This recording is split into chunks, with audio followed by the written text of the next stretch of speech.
శుభకరాయ శుభాంగాయ మంగళాయ మహోజసే సింహశైల నివాసాయ శ్రీనృసింహాయ మంగళం. శ్రీ శ్రీ శ్రీ వరాహలక్ష్మీ నృసింహస్వామి వారి సన్నిధానంలో చైత్ర బహుళ చతుర్దశి మంగళవారం, అశ్విని నక్షత్రం, మే 7వ తారీఖు యథావిధిగా 4 గంటల నుంచి 4:30 గంటల వరకు సుప్రభాతం. సుప్రభాత సేవలో భాగస్వాములు కాగోరు వారు దానికి తగిన రుసుము చెల్లించి సంప్రదాయ వస్త్రధారణంతో పరిమిత సంఖ్యలో భాగస్వాములు కావచ్చు. 4:30 గంటల నుంచి 6:30 గంటల వరకు ప్రాతరారాధనం.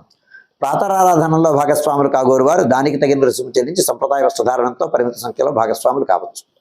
4:30 గంటల నుంచి 6:30 గంటల వరకు జరిగేటువంటి ప్రాతరారాధనలో భాగంగా నిత్యవేద పారాయణం, ఉపనిషత్ పారాయణం, దివ్య ప్రబంధ సేవాకాలం, అనంతరం ధూపసేవా సమయంలో చతుర్వేద పారాయణం, శ్రీరామాయణం, భారతం, భాగవతం, విష్ణు పురాణం, క్షేత్ర మహాత్మ్యం, వరాహపురాణం, శ్రీభాష్యం, భగవద్విషయం మొదలైన గ్రంథాలన్నీ పారాయణం చేయడానికి ఉపక్రమిస్తారు.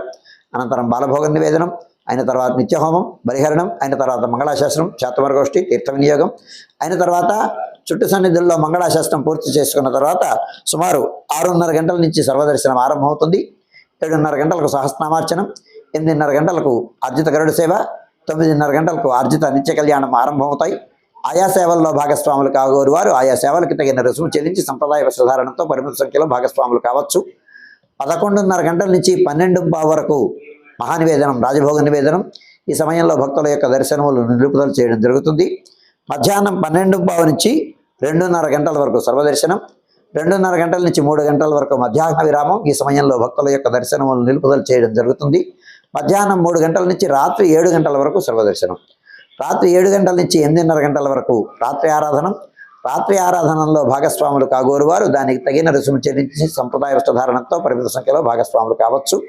8:30 గంటల నుంచి 9 గంటల వరకు సర్వదర్శనం.